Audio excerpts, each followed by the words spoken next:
السلام علیکم ورحمۃ اللہ وبرکاتہ۔ بسم اللہ الرحمن الرحیم۔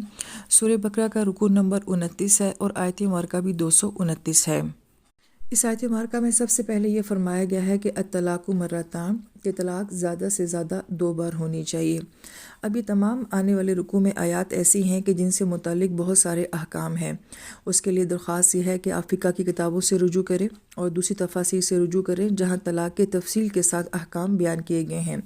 اور اس میں بہت سارے اختلافی مسائل بھی آ جاتے ہیں، تو جن کو شوق ہو ان کی گہرائی کو جاننے کا تو وہ اختلافی مسائل کو بھی فقہ کی کتابوں میں دیکھ سکتے ہیں۔ ہمارا مقصد یہاں پہ ان آیات کی خوبصورتی کو بیان کرنا ہے، تو ان آیات کے اندر بھی اللہ پاک نے سارے معاملے کو کس اعلیٰ انداز میں بیان فرمایا ہے۔ علماء کرام یہ فرماتے ہیں کہ الطلاق مرتان میں جو طلاق کا لفظ آیا ہے یہ طلقہ سے ہے، اور طلقہ کا مطلب ہوتا ہے آزاد کرنا۔ تو اس کے برعکس جو نکاح کا لفظ ہے اسے عقدۃ النکاح کہا جاتا ہے، اور عقدہ کا مطلب ہوتا ہے گرہ کا ہونا، اور گرہ کا مطلب یہ ہوتا ہے کہ کسی چیز کا باندھنا۔ تو گویا کہ نکاح ایک ایسا تعلق ہوتا ہے کہ جس میں 2 فریقین یا یوں کہیں کہ 2 خاندان جو ہیں وہ آپس میں ایک تعلق میں ایک گرہ میں بن جاتے ہیں، اور جب طلاق کا لفظ استعمال کیا جاتا ہے تو اس کا مطلب ہوتا ہے کہ طلاق سے اب وہ گرہ کھول دی جاتی ہے۔ پھر آیت مبارکہ میں یہ کہا جا رہا ہے کہ اگر کوئی مرد عورت کو طلاق دے دیتا ہے تو 2 طلاقیں دینے کے بعد اس کے پاس 2 آپشن ہوتی ہیں۔ فَإِمْسَاكٌ بِمَعْرُوف کہا گیا کہ یا تو اس کو معروف انداز میں روکے گا، اور تسریح بِإِحسان، یا پھر اس کو رخصت کر دے گا احسان کے ساتھ۔ لہذا یہاں پہ جو بہت خوبصورت بات ہے وہ یہ کہ اللہ تعالیٰ نے یہاں پہ امساک بالمعروف اسم کے انداز میں بات کی ہے، فعل کے انداز میں بات نہیں کی، اور اسم جو ہوتا ہے وہ فعل کی بنسبت اسٹرانگ ہوتا ہے اور زیادہ مثبت ہوتا ہے۔ تو گویا کہ یہاں پہ روک دینے کے عمل کو بہت ہی خوبصورت انداز میں بیان کیا ہے۔ ہم دیکھتے ہیں کہ جب اللہ تعالیٰ والدین کے بارے میں بھی قرآن پاک میں بات فرماتے ہیں تو آپ فرماتے ہیں وَبِالْوَالِدَيْنِ إِحْسَانًا، کہ والدین کے ساتھ احسان کرو۔ تو وہاں پہ بھی ہم دیکھتے ہیں کہ اسم کے ساتھ ہی بات ہی کی گئی ہے، یعنی کہ فعل کے ذریعے کوئی حکم نہیں دیا گیا۔ تو فعل کے اندر ایک حکم کا ایلیمنٹ ہوتا ہے، اور اسم کے اندر جو ہے وہ حکم کا ایلیمنٹ نہیں ہوتا بلکہ وہاں پہ ایک آپشن کا ایلیمنٹ ہوتا ہے۔ تو گویا کہ والدین کے معاملے میں بھی کہا کہ بہت اعلیٰ انداز سے احسان کے لیول پہ جا کے کام کرنا ہے، اور یہاں پہ بھی یہی بات کہی جا رہی ہے کہ اگر بیوی کو روکنا ہے تو امساک کے ساتھ اعلیٰ انداز میں اس کو روکنا ہے۔ پھر اس آیت مبارکہ میں بہت غور طلب بات یہ ہے کہ امساک بالمعروف کہا گیا ہے، نہ یہاں پہ محبت کی بات کی گئی ہے، نہ یہاں پہ احسان کی بات کی گئی ہے، بلکہ یہاں پہ معروف کی بات کی گئی ہے، کیونکہ معاملہ طلاق کا چل رہا ہے، اور طلاق کے معاملات میں الزامات بھی ہوتے ہیں، گلے شکوے بھی ہوتے ہیں، ناراضگیاں بھی ہوتی ہیں۔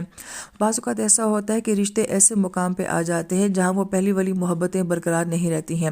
جہاں احسان کے لیول کا بھی معاملہ نہیں ہو سکتا ہے۔ تو قرآن بہت پریکٹیکل کتاب ہے اور ہمیں حقیقت دکھاتی ہے، تو وہ یہ کہہ رہی ہے کہ اگر آپ محبت سے بھی نہیں چل سکتے، آپ احسان کے لیول پہ نہیں چل سکتے، تو کم سے کم معروف انداز کے ساتھ تو چلا جا سکتا ہے، اور معروف عرف سے نکلا ہے، یعنی کہ ایسی چیز جو آپ کے نزدیک بھی بہتر ہو، سامنے والے کے نزدیک بھی بہتر ہو، کوئی کمپرومائز کا ایسا درمیانی راستہ نکل سکتا ہے۔ تو نہ محبتوں کی باتیں کی ہیں، نہ احسان کی باتیں کی ہیں، بلکہ معروف کی بات کی ہے کہ بعض اوقات اپنا گھر چلانے کے لیے، اپنی نسل کو بچانے کے لیے، اپنے خاندان کو بچانے کے لیے انسان کو معروف انداز کے ساتھ بھی اپنی زندگی کو چلانا پڑ جاتا ہے۔ اور ہم اپنے معاشرے کے رویوں کو دیکھتے ہیں تو عموماً یہ بات ہمیں سننے کو ملتی ہے کہ جی اب وہ محبت نہیں رہی، اب وہ تعلق نہیں رہا، اب وہ چاہت نہیں رہی، اب وہ پہلے والی بات نہیں رہی۔ تو قرآن تو یہ کہہ رہا ہے کہ ظاہری بات ہے پہلے والی باتیں عین ممکن ہے کہ نہ ہوں، لیکن بہت سارے اور فوائد کے لیے اور بہت سارے اور نقصانات سے بچنے کے لیے معروف کا انداز کم سے کم اختیار کیا جا سکتا ہے۔ اس کی مثال یوں سمجھی جا سکتی ہے کہ میاں بیوی ایک دوسرے کو کہہ سکتے ہیں کہ یہ بات میری برداشت سے باہر کی ہے، اور یہ غلطی میں نہیں برداشت کر سکتی، یا یہ کمی ایسی ہے کہ جو ہمارے گھر میں نہیں ہونی چاہیے، یا وہ ایک دوسرے کو یہ بھی کہہ سکتے ہیں کہ کم سے کم آپ اپنے اندر یہ چیز لے آئے تو پھر ہمارا رشتہ جو ہے وہ آگے چل سکتا ہے۔ تو کسی بھی بات کے اوپر جو ہے وہ کمپرومائز کیا جا سکتا ہے، ایک دوسرے کی خامیوں کے ساتھ اور ایک دوسرے کی کچھ اور خوبیوں کے ساتھ جو ہے کوئی معروف انداز ڈھونڈ کے اس رشتے کو چلایا جا سکتا ہے۔ پھر اس کے بعد آیت مبارکہ کا اگلا حصہ یہ ہے کہ تسریح بِإِحسان، کہ اگر تمہیں اس کو چھوڑنا ہی پڑ جائے تو احسان کے لیول پہ جا کے چھوڑنا پڑے گا۔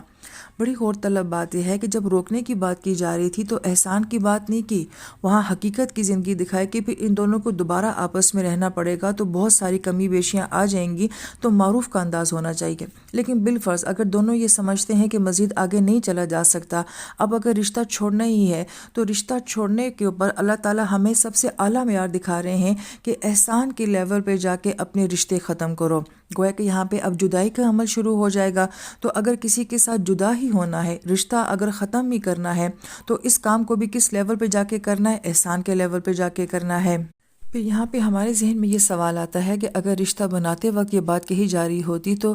عقل میں یہ بات سمجھ آتی ہے کہ ہاں ٹھیک ہے، ہمیں احسان کا لیول دکھایا جا رہا ہے، مگر یہاں پہ رشتہ چھوڑتے وقت یہ بات کہی جا رہی ہے تو انسانی عقل حیران ہو جاتی ہے۔ پھر ہم جب اپنے معاشرے میں یہ معاملات دیکھتے ہیں تو جب رشتے چھوڑے جاتے ہیں تو ایک دوسروں کی عزتوں کی دھجیاں اڑائی جاتی ہیں۔ پھر یہاں پہ ایک اور بھی بڑی غور طلب بات یہ ہے کہ حدیث مبارکہ میں احسان کسے کہا گیا ہے کہ جب تم عبادت کرتے ہو تو ایسے کرو کہ گویا کہ تم اللہ تعالیٰ کی ذات کو دیکھ رہے ہو، اور اگر ایسا نہ ہو سکے تو پھر کم سے کم یہ احساس پیدا کرو کہ اللہ تعالیٰ کی ذات تمہیں دیکھ رہی ہے۔ تو جب رشتہ چھوڑنے کی بات آ رہی ہے تو گویا کہ کس طریقے سے چھوڑا جا رہا ہے، کس انداز کے ساتھ، کتنی سچائی اور احترام کے ساتھ یہ کام کیا جا رہا ہے، تو اللہ تعالیٰ کی ذات دیکھ رہی ہے۔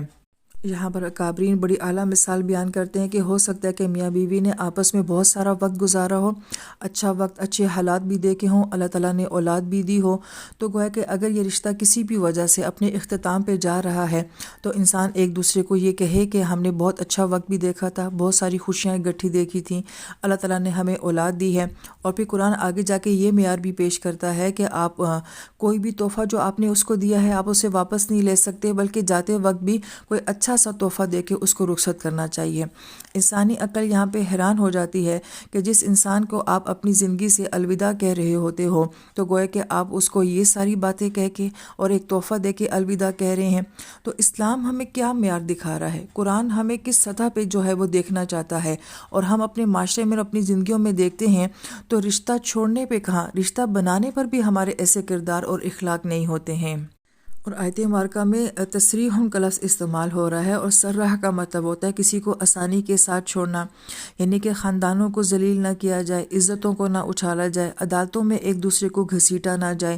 تو جیسے حق مہر کے معاملات ہوتے ہیں تو کسی کا حق مہر بڑی آسانی کے ساتھ، سہولت کے ساتھ دے دیا جائے، جو کچھ بھی ایک دوسرے کے اوپر واجبات ہیں یا جو بھی معاملات ہیں اس میں ایک دوسرے کے لیے آسانی پیدا کی جائے۔ لیکن کیا ایسا ہوتا ہے؟ چاہے عورت ہو یا مرد ہو، وہ جب ایک دوسرے کو چھوڑنے پر آتے ہیں تو جتنی مشکلات ایک دوسرے کے لیے پیدا کر سکیں اتنی پیدا کی جاتی ہیں۔ تو قرآن ہمیں بہت اعلیٰ معیار دکھا رہا ہے کہ آسانی کے ساتھ بھی چھوڑنا ہے، احسان کے لیول کے ساتھ بھی ہم نے یہ کام کرنا ہے۔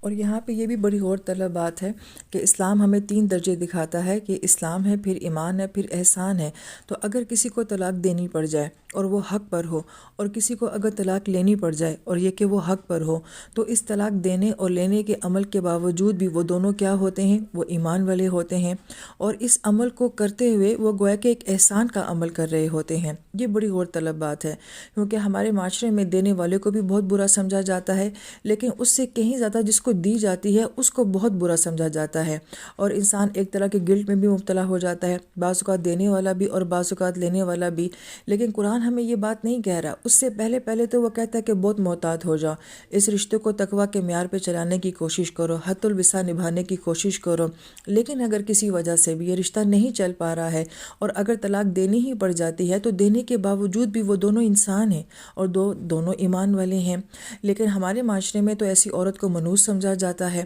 اور اس کو اتنا ملامت کیا جاتا ہے کہ وہ اپنے آپ کو دنیا کا سب سے بد نصیب انسان سمجھتی ہے۔ تو گویا کہ قرآن ہمیں یہ کہہ رہا ہے کہ اگر کبھی زندگی میں اس طرح کی سچویشن آ جائے تو اگر آپ غلطی پر نہیں ہیں تو گویا کہ اللہ پاک نے یہ ایک طرح کا راستہ اور ایک طرح کی آپشن دی ہوئی ہے، اس کو کرنے کے باوجود بھی آپ ایمان والے بھی ہوتے ہیں اور اپنے احسان کو بھی برقرار رکھ سکتے ہیں۔ پھر آیت مبارکہ میں ایک اور سچویشن یہ بیان کی گئی ہے کہ اگر میاں بیوی میں سے بیوی کو یہ احساس ہو کہ میں اس مرد کے ساتھ نہیں رہ سکتی ہوں، تو اگر وہ کچھ دے کے اپنے آپ کو آزاد کروانا چاہتی ہے تو یہ عمل بھی اس کے لیے جائز اور حلال ہے، اس کو ملامت نہیں کیا جا سکتا، بلیک میل نہیں کیا جا سکتا، اس کے اوپر زبردستی نہیں کی جا سکتی کہ آپ طلاق نہیں لے سکتی ہیں۔ تو اس صورت میں کہا گیا کہ وہ جو بھی فدیہ دینا چاہے۔ تو عموماً قرآن پاک میں فدیہ کا لفظ کہاں آتا ہے؟ جہاں کسی غلام کو آزاد کرانے کی بات آتی ہے۔ تو گویا کہ یہاں پہ جو کیفیت بیان کی جا رہی ہے وہ یہ کہ اگر کوئی عورت کسی تعلق یا رشتے میں اپنے آپ کو قیدی سمجھتی ہے تو اس قید سے اپنے آپ کو آزاد کرانے کے لیے وہ کوئی بھی حق مہر یا کوئی بھی اور گفٹ جو ہے وہ مرد کو دے کے اپنے آپ کو آزاد کروا سکتی ہے۔ اس ساری بات کو بیان کرنے کے بعد اللہ پاک فرماتے ہیں کہ تلقا حدود اللہ، یہ اللہ تعالیٰ کی حدود ہیں، اور حد ہم جانتے ہیں کہ وہ شرعی حد جو کہ 4 بڑے گناہوں کے اوپر لگائی جاتی ہے۔ اگر کسی نے قتل کیا ہے، اگر کسی نے زنا کیا ہے، یا کسی پاک دامن عورت کے اوپر الزام لگایا ہے، یا پھر چوری کی ہے، یہ صرف 4 حدود ہیں جو کہ اسلام میں بیان کی گئی ہیں۔ تو یہاں پہ تو کوئی ایسا جرم نہیں ہوا ہے جو کہ حدود کے اندر آتا ہے۔ تو علماء کرام فرماتے ہیں کہ اللہ تعالیٰ نے یہاں پہ حدود اللہ کا لفظ استعمال فرما کے یہ ہمیں بتایا ہے کہ جس طرح یہ 4 گناہ اللہ تعالیٰ کے نزدیک بہت بڑے سمجھے جاتے ہیں، اسی طرح اس معاملے میں بھی کسی قسم کی کمی کوتاہی جو ہے وہ چھوٹا معاملہ نہیں سمجھا جائے گا، بلکہ وہ بھی بہت بڑا معاملہ سمجھا جائے گا۔ پھر آیت مبارکہ میں غور کرنے سے پتہ چلتا ہے کہ حدود اللہ کا لفظ وہاں پہ بھی آیا ہے جب کوئی عورت خلا لینا چاہے۔ تو اس میں یہ نقطہ بیان کیا جاتا ہے کہ اگر کوئی عورت شادی شدہ ہے اور وہ شوہر کے پاس رہتے ہوئے اس سے اگر مطمئن نہیں ہے، اور اگر کوئی وہ اور غلط کام کر بیٹھتی ہے، تو پھر تو وہ خلا لینے سے بھی بہت بڑی مجرم بن جاتی ہے۔ خلا لینے میں تو کوئی حرج نہیں ہے، لیکن شوہر کے پاس رہتے ہوئے بھی کسی اور غلط کام میں مبتلا ہو جانا تو پھر تو گویا کہ وہ حدود کے لیول کا ہی گناہ بن جاتا ہے۔ اس لیے فرمایا کہ یہ معاملہ جو ہے وہ حدود اللہ جتنا ہی نازک معاملہ ہے۔ یہاں پہ ایک حدیث مبارکہ کا حوالہ دیا جاتا ہے کہ ایک صحابہ نبی علیہ السلام سے یہ کہتی ہیں کہ اللہ کے نبی، نہ مجھے اپنے شوہر کے دین کے اوپر کوئی اعتراض ہے، نہ مجھے اس کے کردار کے اوپر کوئی اعتراض ہے، لیکن مجھے یہ بات پسند نہیں کہ میں اسلام لانے کے بعد کسی کفریہ بات میں چلی جاؤں۔ تو گویا کہ اب یہاں پہ میرے جیسا انسان تو ساری بات کو سمجھ ہی نہیں سکے گا کہ جس کا دین بھی اچھا ہے، جس کا کردار بھی اچھا ہے، تو پھر آپ کیسے کسی کے معاملے میں کفر میں جا سکتی ہیں۔ تو گویا کہ یہاں پہ وہ کیا کہنا چاہ رہی تھیں کہ دین بھی اچھا ہے، کردار بھی اچھا ہے، مگر وہ شوہر جو ہیں وہ ان کے سیکشول تعلقات نہیں پورے کر پاتے ہیں۔ تو انہوں نے کہا کہ اگر اپنے شوہر کے پاس رہتے ہوئے میں کسی اور مرد کا سوچوں گی یا کوئی اور غلط کام کروں گی تو گویا کہ یہ کفریہ عمل ہو جائے گا۔ تو آپ علیہ السلام ان کو کیا جواب دیتے ہیں کہ تم کوئی بھی ہدیہ دے کے اسے خلا حاصل کر لو، اور شوہر سے یہ کہا کہ تم اپنی بیوی کو طلاق دے دو۔ تو گویا کہ ایک مہذب انداز میں ایک مسئلہ نبی علیہ السلام کے سامنے پیش کیا گیا۔ آپ علیہ السلام نے معاملے کی گہرائی کو کیسے سمجھا، تو آپ نے آپشن دے دی۔ تو گویا کہ دین کے اندر بہت وسعت پائی جاتی ہے، دین کے اندر بہت آسانی اور بہت سہولت ہے کہ جن معاملات کو ہم نے بہت مشکل بنا دیا ہے، ہمارے دین نے ان کو اتنا مشکل نہیں بنایا ہے۔ لہٰذا طلاق کو کوئی پسند نہیں کرتا ہے، مگر اس کو کوئی لعنت سمجھنا یا برائی سمجھنا، جیسے کہا جاتا ہے کہ رشتے آسمانوں پہ بنتے ہیں، اسی طریقے سے طلاقیں بھی آسمانوں پہ ہی طے ہو جاتی ہیں۔ تو ایک ہی جگہ سے یہ دونوں معاملے ہوتے ہیں، لہٰذا جیسے نکاح ہونا بہت معتبر ہوتا ہے، اسی طریقے سے اللہ تعالیٰ کی یہ آپشن دینا بھی یہ اللہ تعالیٰ کے حکم میں سے ہی ہے اور آسمانی معاملہ ہی ہے۔ ان آیات پہ اگر ہم غور کریں تو یہ انسان کی زندگی کا سب سے پیچیدہ اور مشکل معاملہ ہوتا ہے، جسے قرآن بہت آسانی کے ساتھ اور بہت عزت کے ساتھ بیان کر رہا ہے۔